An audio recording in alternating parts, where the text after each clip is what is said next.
Assalamualaikum warahmatullahi wabarakatuh. Alhamdulillah wassalatu wassalamu ala rasulillah wa ala alihi wa sahbihi wa mawala. Pemirsa ANB Channel dan kaum muslimin dimanapun Anda berada, Alhamdulillah kita bersyukur kepada Allah subhanahu wa ta'ala atas hidayah yang Allah berikan kepada kita sehingga kita menjadi seorang muslim ahlu sunnah.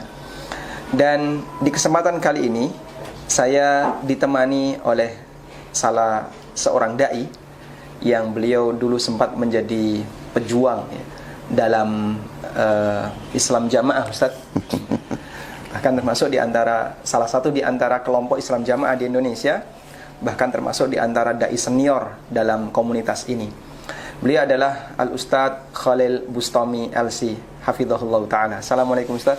Assalamualaikum warahmatullahi. Gimana kabar Ustaz? Alhamdulillah. Masya Allah, barakallahu fikum Ustaz. Jazakumullah khairan telah menyempatkan untuk datang di studio ANB Channel Ustaz. Allah yubarik lana jami'an insyaallah.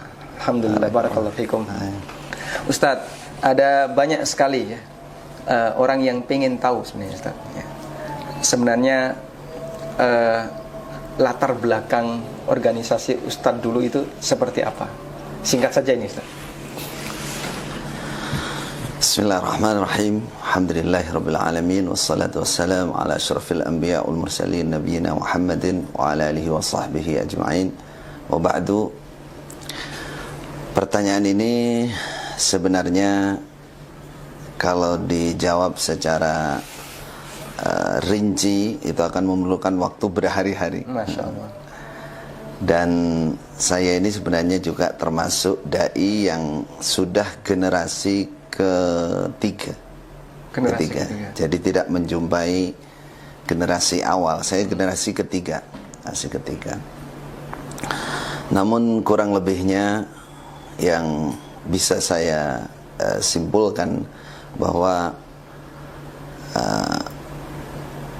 program atau yang mereka jalankan itu sebenarnya lebih kepada doktrin ya. Iya.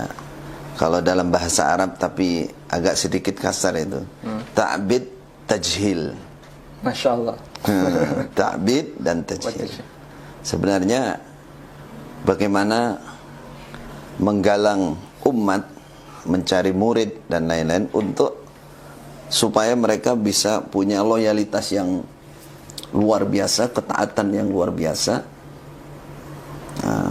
dan iming-imingnya itu yang menjadi penarik utamanya itu surga. Jadi bahasanya hanya dua, surga neraka. Sehingga ada istilah jamaah surga, tidak jamaah neraka. Jamaah surga maksudnya siapa yang bergabung di jamaah Betul. pasti surga yang tidak neraka. Itu kalimat yang betul-betul tertanam di benak setiap pengikut Islam Jamaah. Sebenarnya daya tarik utama sampai mereka mau bergabung itu apa Ustaz? Dari sisi keilmuan, sebenarnya yang banyak itu karena yang dilihat, yang diajarkan itu betul-betul memang Al-Quran. Jadi kalau ada mushaf Quran, memang betul-betul mushaf Quran itu. Dan itu yang dimaknai, diterangkan. Kemudian kalau hadis, kutubus sittah. Kitab hadis yang kitab hadis yang 6 yang sudah mu'tamad dalam hadisin. Jadi itu yang dipakai. Betul-betul lahirnya yang tampak itu seperti itu. Jadi bahasanya itu, ayo kita kembali kepada kemurnian Islam yang berdasarkan Quran hadis. Ini loh secara teori dan praktek. Nah, para pengikut ini umumnya orang-orang awam. Ya muslim tapi awam. Jadi mereka bukan santri, bukan talib al-ilmi, bukan ustadz itu secara umum.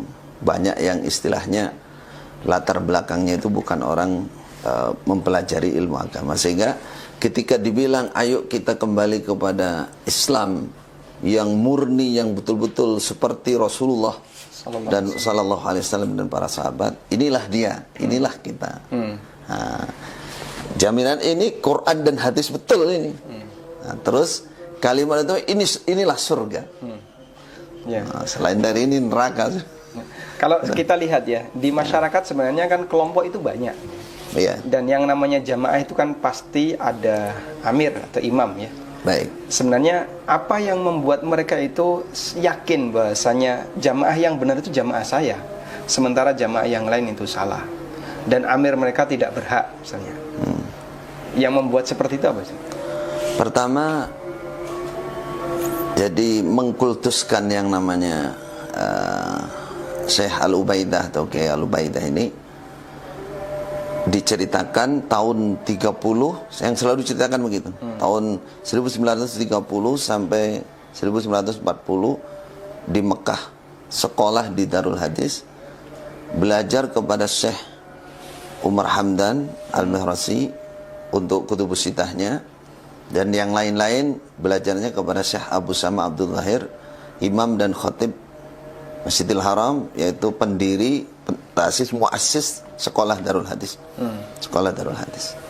Jadi yang diceritakan, ditanamkan sehingga orang percaya dengan apa yang dibawa ini betul-betul murni. Tadi tampilan pertama betul Quran hadis, kemudian pendirinya lulusan Mekah lah kalau bahasa sekarang. Berguru di Mekah, terus dikemas lagi bahwa saat itu betul-betul Mekah murni.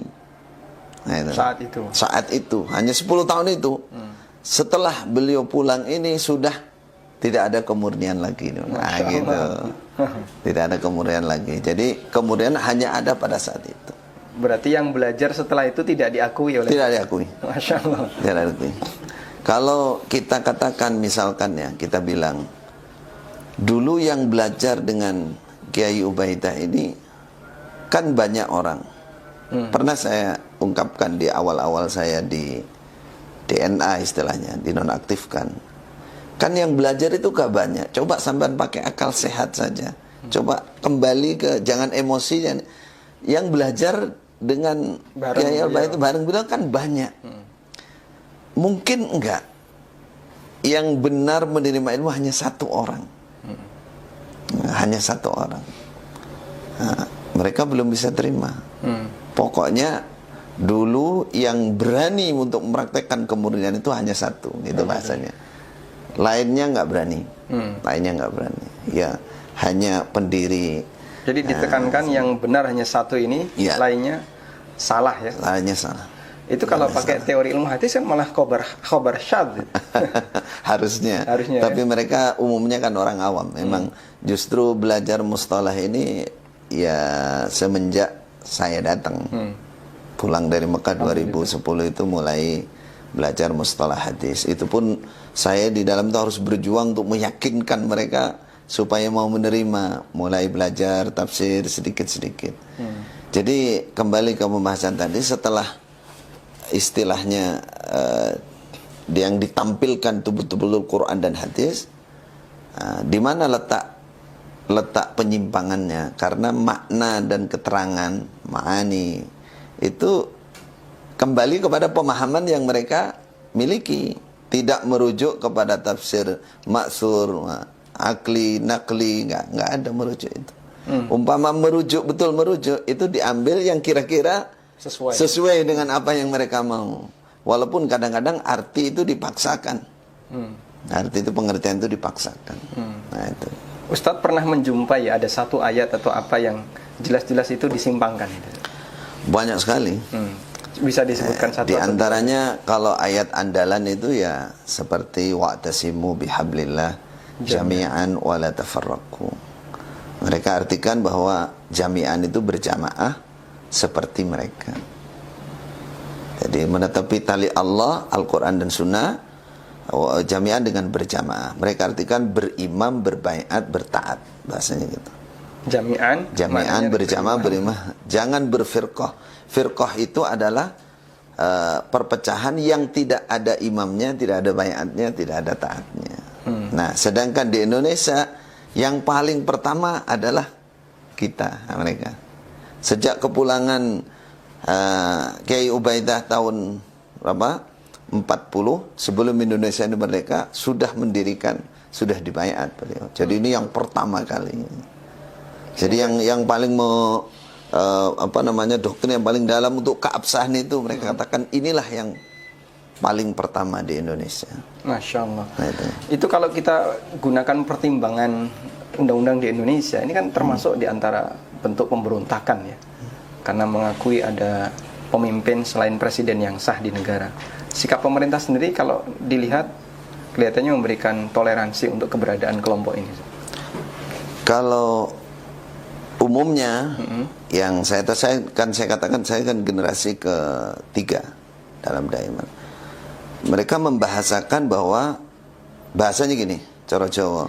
Jamaah iki dudu negara. Oh gitu. Bapak imam itu dudu raja. Itu bahasanya gitu. Jamaah ini bukan negara dan memang secara umum pemahaman mereka itu seakan-akan zaman Rasulullah, zaman sahabat dan seterusnya itu bahwa orang menetapi agama itu bentuknya seperti ini gitu. Jadi ngaji Quran, ngaji hadis, kemudian ada imamnya berbayar bertaat kayak gini. Tidak ada kaitannya dengan negara. Mereka katakan begitu sehingga dalam nasihat bulanan yang tertulis itu dalam pembukaan pasti itu ditulis ini urusan agama. Adapun masalah kemasyarakatan, keduniaan dan kemasyarakatan kita sebagai warga negara Republik Indonesia begitu tulisannya. Jadi secara umum mereka tidak ngerti apa itu khilafah. Bahkan yang jadi imam pun wakil-wakilnya mereka nggak ngerti apa itu khilafah. Nggak paham dan nggak punya niatan tujuan ke sana walaupun dalam praktek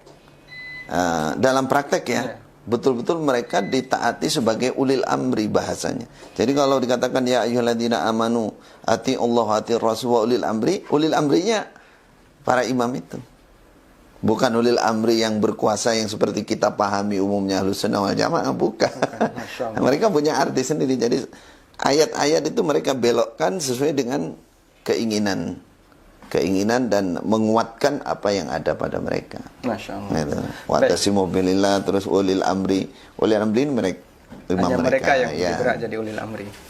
Kemudian Ustaz, dari sekian banyak para ulama yang mereka ikuti, pengurus, maksud saya adalah penulis Kutubus Sittah ya. Tentu Kutubus Sittah itu kan punya guru ya. Baik. Mereka mengakui nggak, misalnya gurunya Bukhari ada Imam Ahmad, ada Abdurrahman bin Mahdi atau yang lainnya? Ya. Baik, yang menjadi masalah itu karena mereka nggak mengenal itu semua.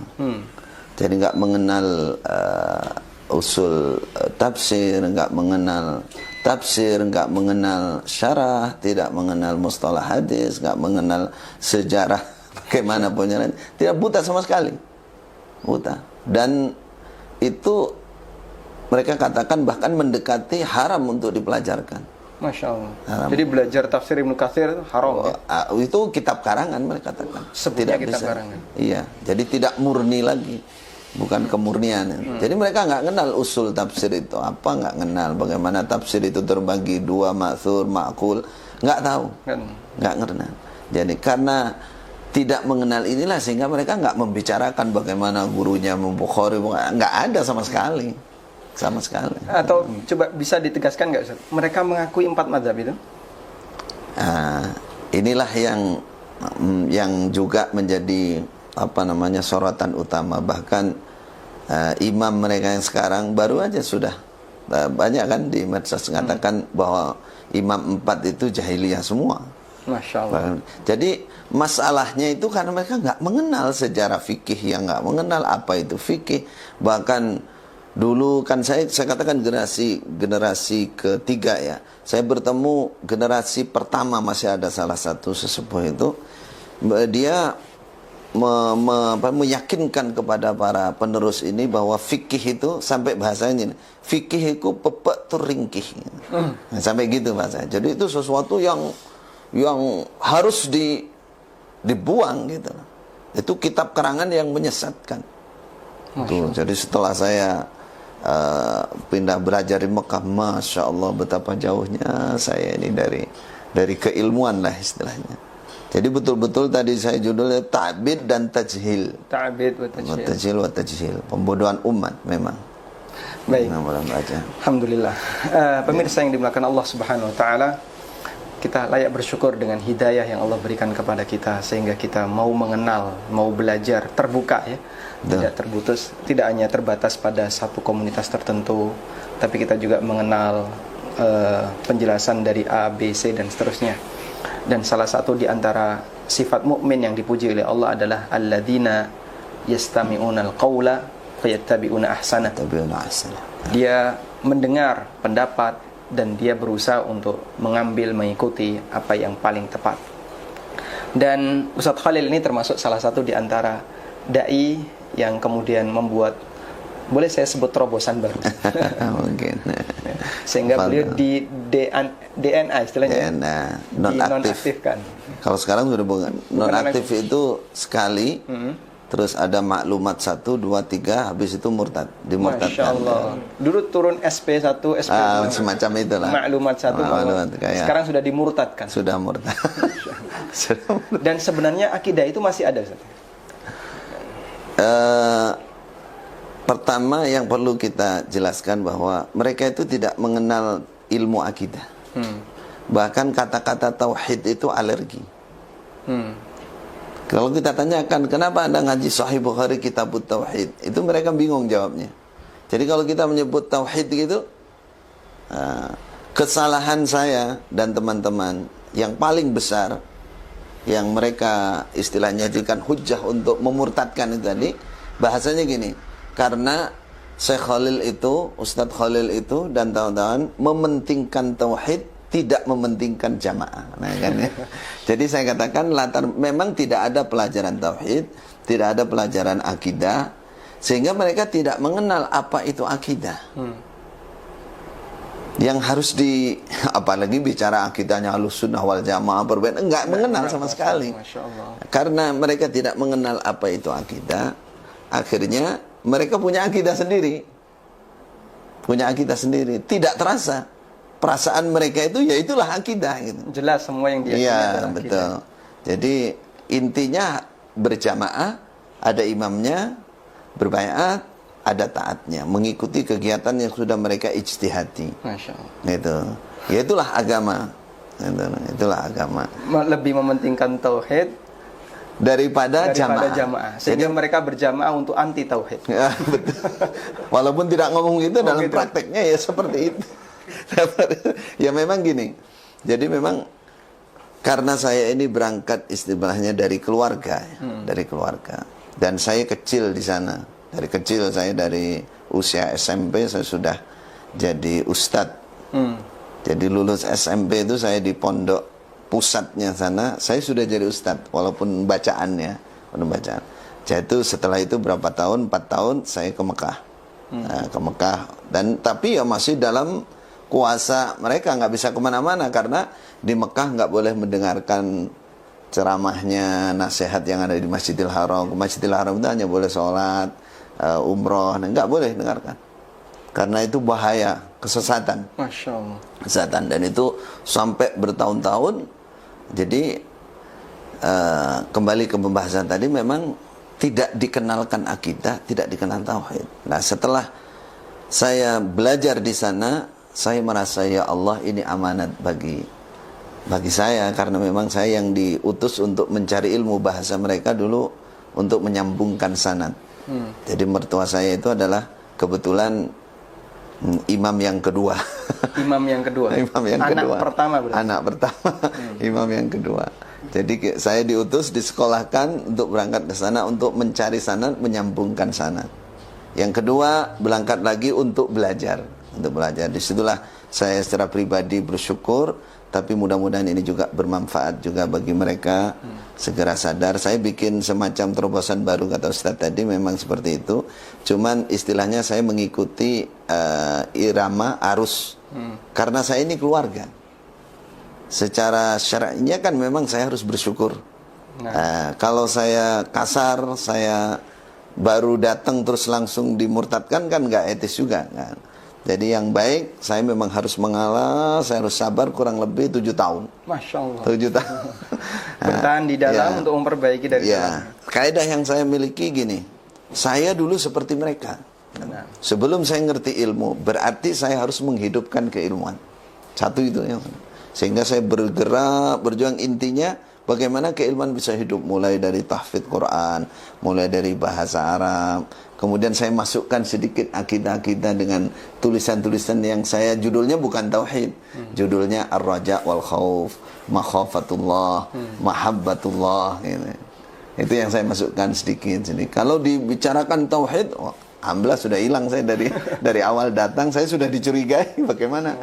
Ya, jadi karena saya merasa saya harus berterima kasih, harus bersyukur, saya mengatakan saya harus bisa merubah pemahaman yang menyesatkan ini. Nah, sehingga dengan sistem kekeluargaan itu saya dari dalam. Tapi singkat cerita, setelah 7 tahun, apa yang pergerakan sirriyah ini tercium oleh mereka. Di antaranya saya membuat istilahnya generasi, mereka katakan generus ulama. Ada 50, saya ajak hafalan Quran, saya ajari nausorob, saya ajari bahasa Arab.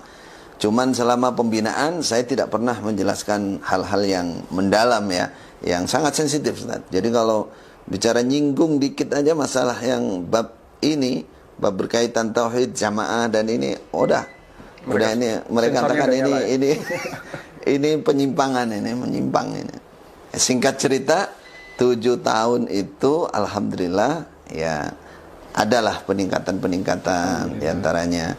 Kalau ngaji Al-Quran kan dulu nggak pakai tafsir sama sekali, nggak pakai. Nah ini saya secara diam-diam walaupun nggak buka langsung ya, kita masukkan tafsir Ibnu Katsir sedikit-sedikit, sehingga teman-teman coba yang seperti tadi ikut kita itu kan ulama-ulama di daerah ya. Karena itu ngaji bersama saya. Dia memahami dengan sendiri. Kejadian yang paling akhirnya ini terbuka itu, di antara murid saya 50 ini 3-4 orang pergi tanpa pamit, pindah ke Pandeglang ke Ustadz Abdullah Rai. Gitu. Itulah yang menjadi bukti pertama. Kekuatan bagi mereka untuk mengeluarkan saya. Itu muridnya seperti itu. Berarti gurunya sama ini. Masya Allah. Gurunya sama. Baik Ustaz, di bagian akhir Ustaz, barangkali Ustaz punya nasihat yang bisa diberikan kepada kaum muslimin secara umum, terutama para jamaah yang masih tergabung, Ustaz. Baik. Secara pribadi saya mengatakan bahwa di bidang keilmuan, waktu itu saya dan teman-teman yang ditokohkan dan mereka sudah istilahnya satu arah. Tapi setelah kejadian ini dibalik oleh mereka, saya dianggap sesat, dianggap menyimpangkan ilmu, berkhianat dan lain-lain. Maka saya mengatakan khusus untuk para pengikut Islam Jamaah bahwa saya datang dari Mekah betul-betul ingin kebaikan untuk mereka semua. Makanya saya bertahan sampai 7 tahun itu karena saya ingin perbaikan dari atas. Kalau bawah itu secara umum kan orang awam, tidak paham apa itu agama. Maka saya katakan Islam itu 5 rukun Islam. Iman itu adalah 6 rukun iman. 6 rukun iman. Jangan diganti hal-hal lain atau ditambah dikurangi. Ini kita nasihatkan kepada pengikut Islam Jamaah yang masih di dalam. Pahamilah dalamnya Islam dengan 5 rukun Islam, iman dengan 6 rukun iman. Kemudian akidah, belajar akidah dan terutama tauhid dengan bermanhaj as-salafus salih. Karena hal ini yang betul-betul mereka buta, sehingga mereka punya istilah sendiri. Bahkan yang paling parah, mereka mensyaratkan Islam itu bisa sah kalau berjamaah seperti mereka. Nah, ini kesalahan total, kesalahan betul-betul luar biasa. Mereka tidak ada seorang ulama pun yang menyatakan bahwa Islam akan sah jika berjamaah seperti mereka, itu tidak ada. Kecuali tokoh mereka ya. Iya, betul. Kemudian dalil yang digunakan ini satu poin saja, yaitu la islama illa bi jamaah wala jama'ata illa bi imarah wala imarata illa bitta'ah. Mereka redaksi dulu zaman saya masih kecil yang ditanamkan bil bai'ah wala bai'ata illa bitta'ah. Hadis ini kan pertama mauquf kepada Khalifah Umar. Yang kedua hadisnya dhaif karena ada satu rawi yang majhul dan ada inqita'nya di situ. Nah, mereka kalau kita terangkan begitu juga nggak ngerti juga sebenarnya. Artinya singkatnya hadis ini nggak bisa untuk hujjah sesuatu apalagi yang sangat menentukan ya dalam keabsahan Islam. Nah, pakai dalil dhaif. Satu dalil dhaif itu nggak bisa jadi. Seperti undang-undang, misalkan undang-undang di negara kita KUHP yang sudah nggak berlaku, sudah dhaif, sudah nggak boleh dipakai kan seharusnya. Yang kedua, ini salah dalam memahami. Sehingga dikatakan la islama, mereka maknanya tidak sah. Islam ini makna yang salah. La islama illa bi jamaah. Wala jama'ata illa bi imarah. La islama, tidak semua kata-kata la nafyil jins itu menafikan dalam arti keseluruhan, tidak. Seperti kataan la imana liman la amanatalah. Tidak ada iman bagi orang yang tidak punya. Apakah orang yang nggak bisa dipercaya terus kafir? Kan tidak. Bisa bermakna iman tidak sempurna. Yang ini juga sama, la islama, tidak sempurna. Islam bisa bermakna begitu. Tapi kalau kita lihat siyak dan sababul wurud hadis ini kan riwayat ini kan diucapkan oleh Khalifah Umar ketika Islam sudah jaya dan banyak sekali mendapatkan kemenangan, sehingga kesannya kemungkinan besar dari yang dimaksud dari ucapan Khalifah Umar ini, beliau mensyukuri bahwa Islam kita ini menjadi jaya, menjadi menang karena adanya persatuan, kan gitu kan, harusnya kan gitu. Enggak, mereka tidak sah Islam kecuali berjamaah seperti kami ini. Kemudian wala jama'ata illa bi imarah. Saya mengingatkan kepada teman-teman yang pernah berguru kepada saya, ya, seluruh Indonesia bahkan luar negeri, ya, bahwa makna ini salah. Yang kedua ini lebih parah lagi. Wala jama'ata illa bi imarah. Tidak sah orang berkumpul berjamaah kecuali adanya imarah, amir. Nah, mereka memahami amir ya amir yang ada pada mereka. Maka kita katakan coba buka hati, buka pikiran, kembali ke akal sehat. Kita katakan yang bersabda ini siapa yang mengatakan? Kan Khalifah Umar. Berarti adalah keamiran seperti Khalifah Umar. Itu pastinya kan begitu. Bukan keamiran seperti yang mereka maksud. Gitu. Bukan keamiran golongan. Siapa Khalifah Umar? Khalifah, penguasa, ulil amr, punya wilayah, punya tentara dan seterusnya.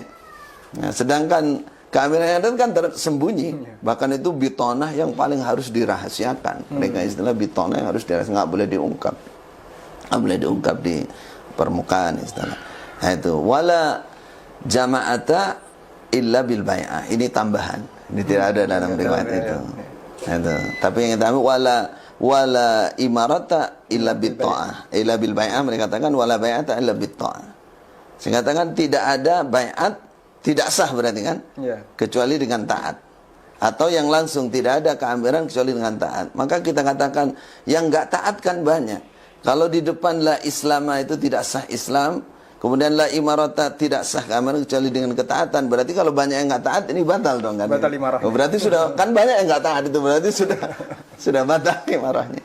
Nah, maka pesan kami, ya, nasihat kami kepada khususnya Islam jamaah, kembalilah kepada Islam yang sesungguhnya, mengenali 5 rukun Islam, iman yang sesungguhnya mengenali 6 rukun iman, dan kembali kepada Al-Quran dan Sunnah dengan pemahaman yang benar. Betul. Dengan pemahaman yang benar. Bagaimana pemahaman yang benar? Pemahaman yang merujuk kepada tafsir-tafsir yang sudah mu'tabar, sudah dikenal, di dalamnya memuat misalkan bagaimana mufassir dari para sahabat seperti Ibnu Abbas, kemudian para tabi'in, Mujahid, Dada dan lain-lain.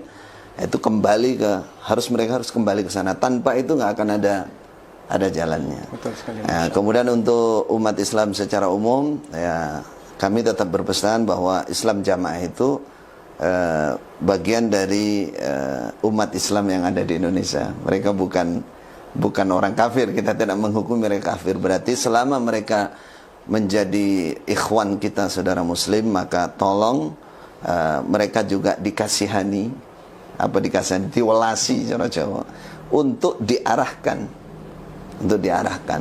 Mungkin ini menyesuaikan dengan daerahnya masing-masing. Kalau Madura keras, kalau Sulawesi mungkin lain. Jadi intinya kita posisikan mereka tetap sebagai saudara muslim, dan niat kita adalah nasihat. Nasihat. Jadi karena umumnya mereka itu orang awam, di bawah itu hanya ikut aja. Karena bahaya tadi, Quran, hadis, memang betul ayat, memang betul hadis, walaupun maknanya nggak jelas, nggak karuan itu. Jadi mereka melihatnya, dan mereka ingin surga bener. Kalau bicara mukhlis lillah, semangatnya luar biasa.